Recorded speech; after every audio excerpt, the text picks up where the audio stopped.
Hey y'all.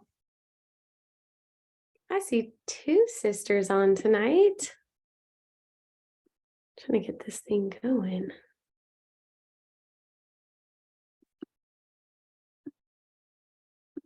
Okay. Well, I hopped on right at 7 o'clock, so I'm not going to waste time. I'm just going to get started, but I want to say hi and thanks everybody for being here. Oh my gosh, I see so many family members. This is great. My sister-in-law, my sister. Hey, Jen. Coco's on. Bella's on. This is so fun.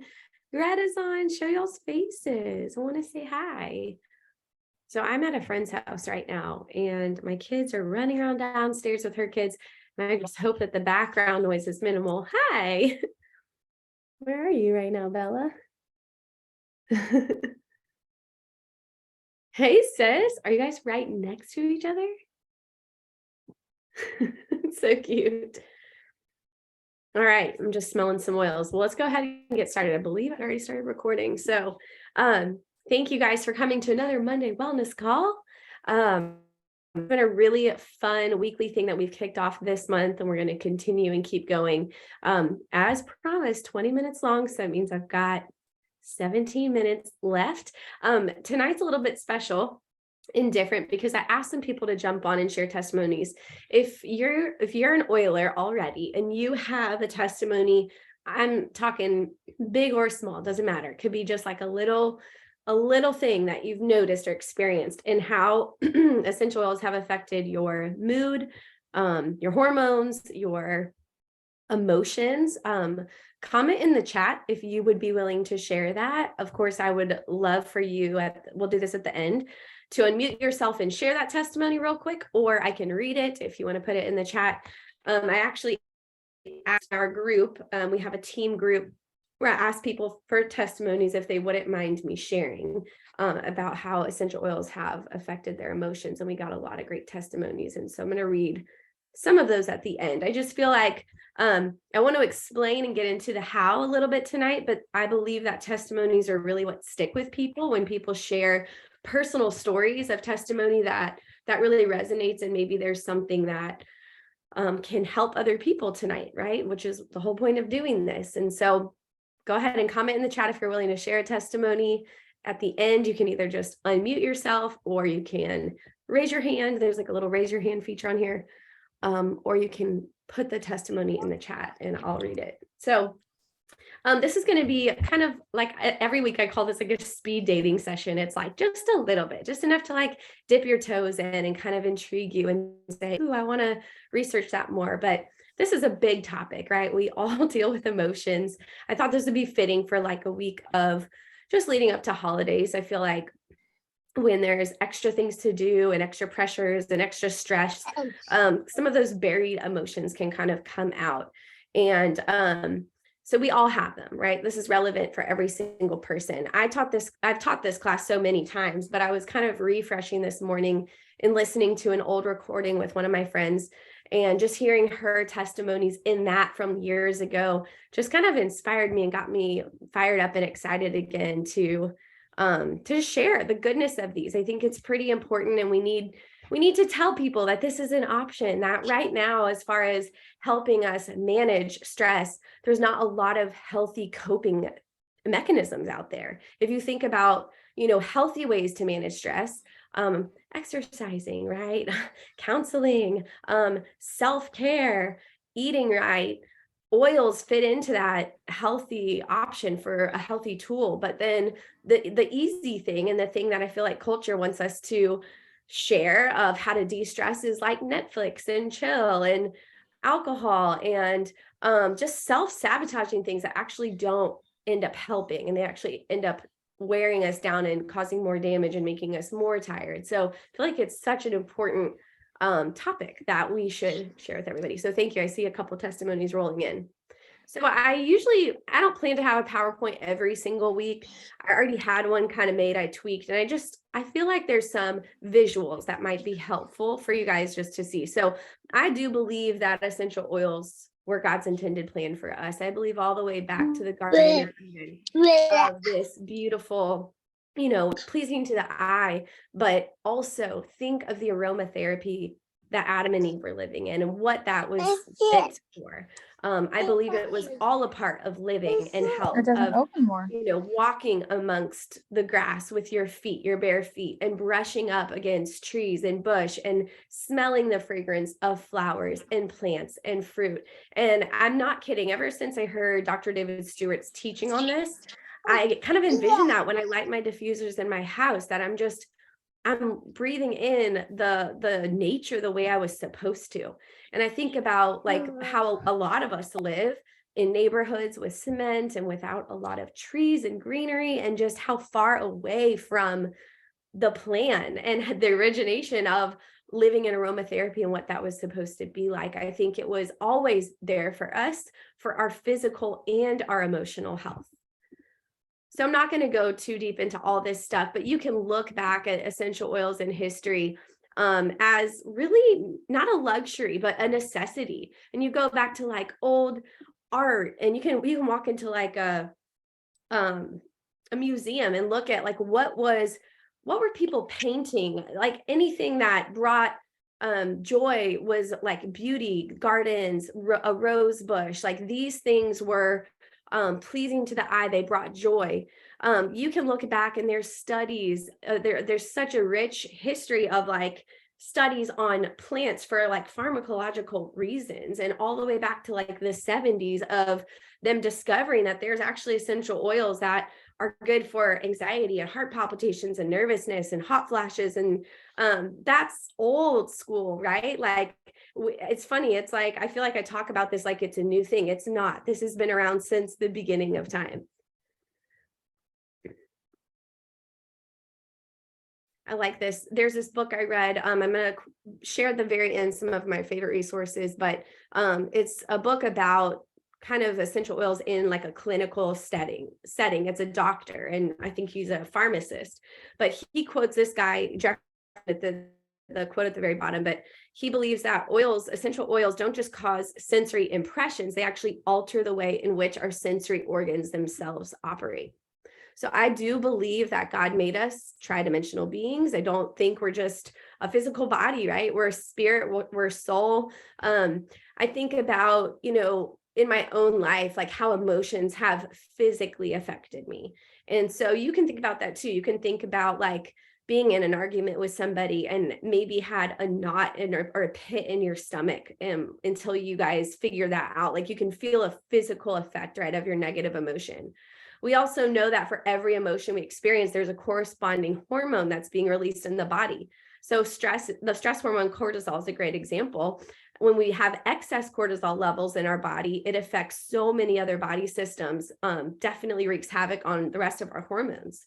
So our happy hormones, our feel-good hormones are serotonin, endorphins, dopamine. These are released when we're feeling good and when we're happy. I'm also going to share in the next slide about how inhaling essential oils can also help release these same endorphins and hormones. So can you imagine, like, if there's a negative emotion that's continually being played, right? Not like it's okay to feel like a anger, right? Like I'm upset at that. I'm angry at that. There's a difference in dwelling in anger and living in that, and that replaying in your head, and that being a constant thing. When you wake up, you feel this way. When you go to bed, you feel this way.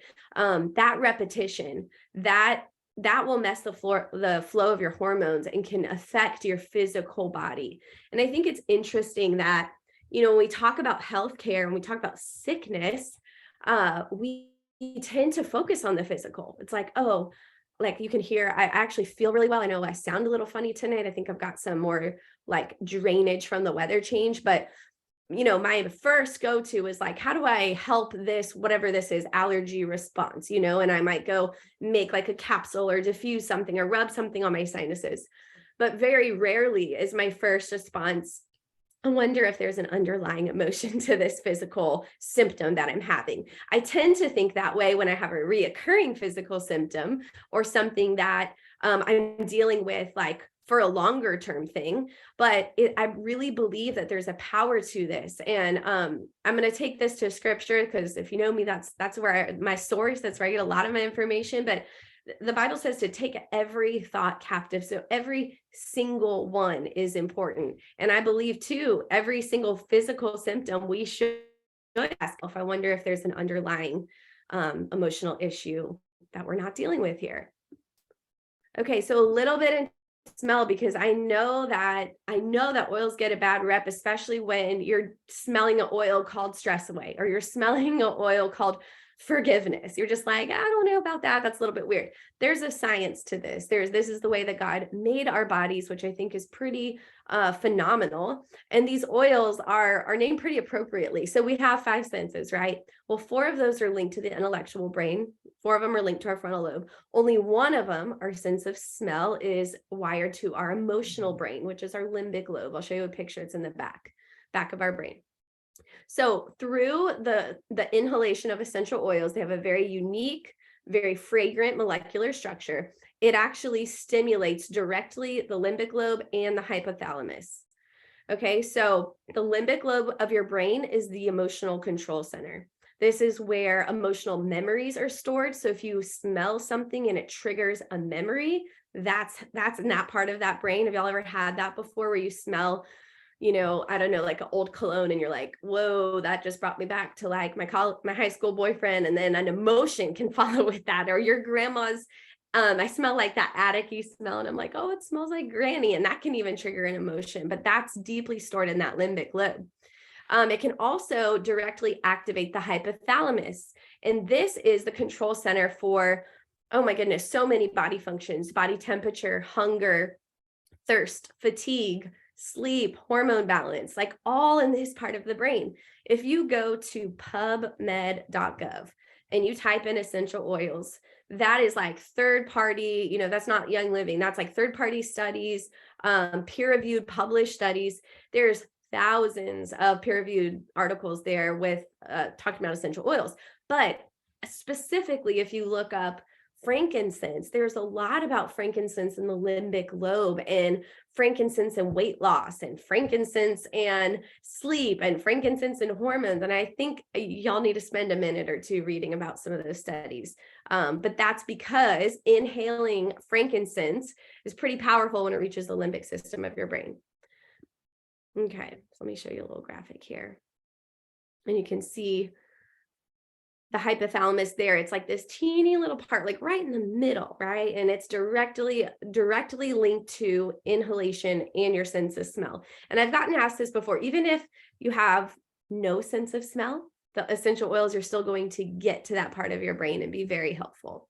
So how can they affect our emotions? How can they alter our mood? Okay, so when you inhale essential oils, they go up through your nose into your olfactory system. And there it's going to release, trigger the release of those feel-good hormones I was talking about, those feel-good chemicals: serotonin, endorphins, dopamine.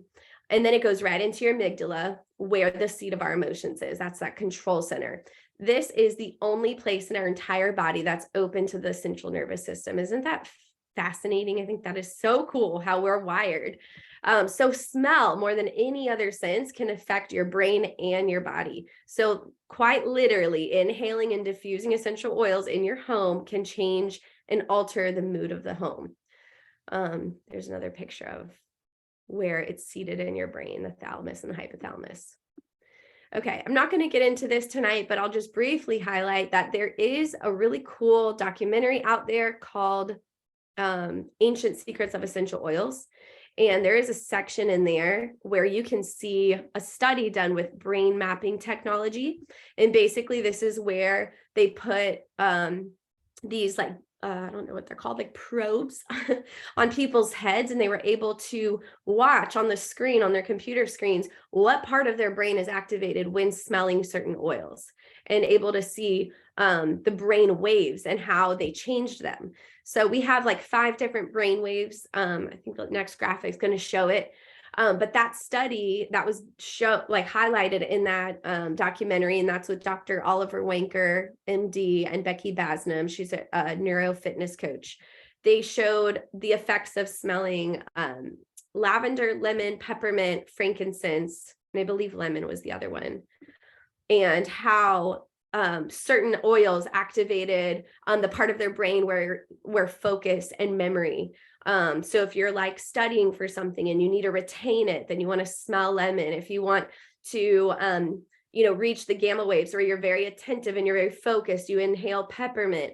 If you want to get into the deep sleep, those delta waves, frankincense, lavender, if you want to get into the creative part of your brain. So they were able to actually see what is going on in the brain when you're smelling an essential oil, which to me is just so cool. I love the science of it.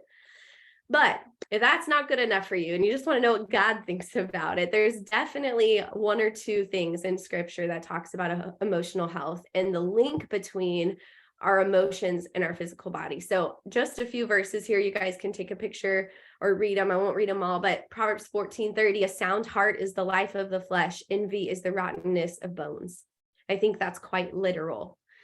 Proverbs 17:22, a merry heart does good like medicine, but a broken spirit dries the bones. There's even scripture in here about oils, the oil of gladness. In Psalm 51, David shows us how to identify, anoint, release, and replace negative emotions and thoughts with hyssop. I don't have time to get into that tonight. That's a whole teaching that Sarah Johnson does. That's just fascinating. And this is where I want the testimonies to come in. And we'll kind of just end with this, but there is a great book that I have. It's actually an app also. So it's called Feelings Buried Alive, Never Die. So if you are curious, hey, I've been dealing with this physical symptom for a long time. I'm curious if any of these emotional roots resonate with what I'm going through. It's cool. Check it out. So this is just one example, adrenal problems. And a lot of people deal with adrenal problems. I did years ago. I've been healed of this, but that was during my midwifery training days. But read some of these emotions that are behind adrenal problems, right? Feeling defeated, feeling like a victim, no belief in self, has an attitude of you don't really care what happens, a lack of courage, feelings of anxiety. These are emotional roots to adrenal problems. So yeah, it's great and fine to, drink some Zing, rub some nutmeg on your adrenal glands, but maybe let's get to the root of what you're actually feeling deep down inside and having a conversation with the Lord about that and deep diving into some emotional healing, right? This is just one example. When I was sharing earlier about the call that I listened to earlier, my friend was sharing that she struggled for years with car sickness, and she would inhale peppermint and kind of treat the nausea part of it, right? And nothing really helped. And this was the odd thing for her, was that it wasn't when she was driving, it was when her husband was driving.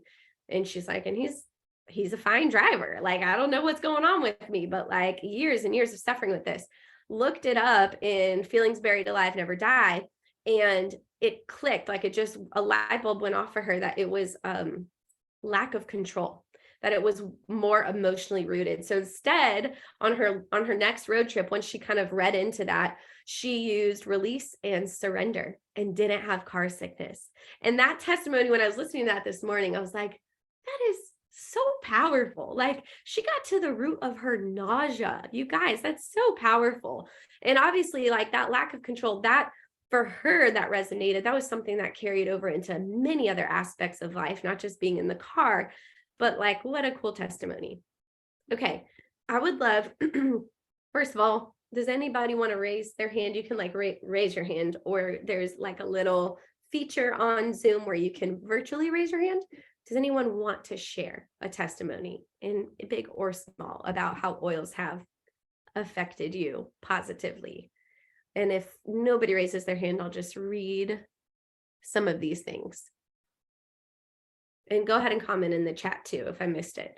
So this one says, thank you, Anna. She's putting her kids to bed, but she wanted to share. She said, I've used Valor for anxious feelings. I put a drop or two between my palms, rub together, and then cup my hands over my nose and breathe deep. I feel my heart rate and mind calm down within seconds. Stress away roll-on has also helped with the same feelings and with feelings of anger. I had a few days when my son was a baby where I felt like I was going to lose it. I rolled stress away on my neck and throat, and I felt my anger melt away within minutes. That's amazing.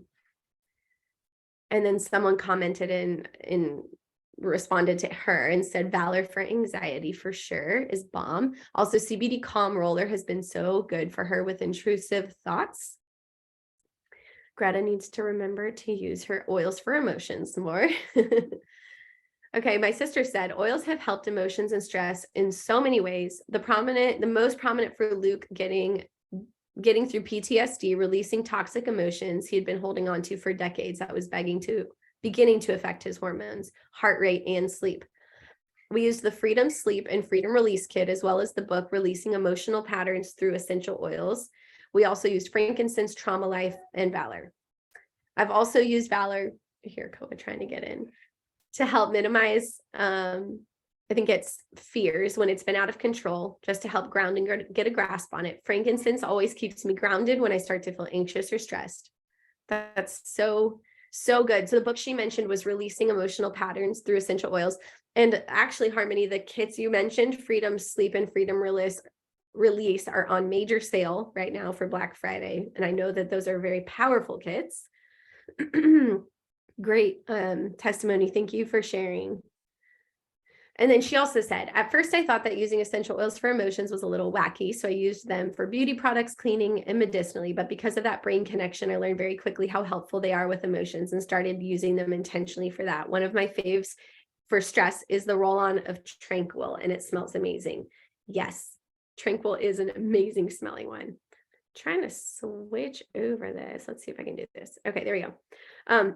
These also are on sale. This is literally just a few of over 200 products on sale right now for Black Friday, but frankincense can't go wrong with it.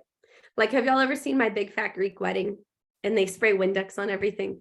That's how frankincense is for me. Frankincense and lavender. It's like, I'm not really sure what to use for that. Try frankincense and like, it's going to work probably. Stress Away, White Angelica, amazing. Well, Stress Away was just mentioned in testimonies just now, like several times.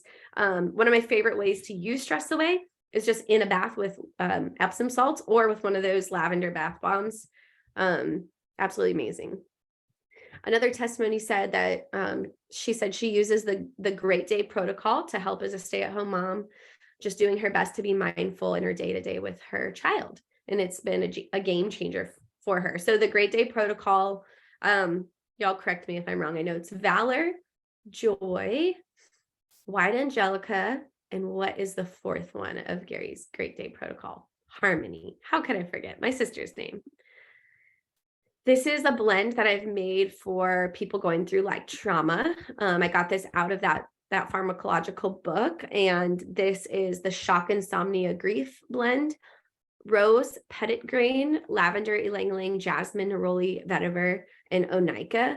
And a lot of these are on sale right now. Really powerful blend right there. Okay, and here's the resources because I'm officially out of time. So feel free to take some pictures of that. These are some great books. As I mentioned, the first one is also an app that you can download on your phone. But I believe there's a lot more to this conversation. This is kind of just scratching the surface. I have a lot more testimonies that were shared tonight that I didn't get to read, but I hope this was a good kind of intro for you guys. Feel free to share this. I'll post the recording. Share it with anybody in need. So I hope you'll have a great Thanksgiving, and thank you so much for being on tonight, and we'll see you next Monday. Bye, y'all.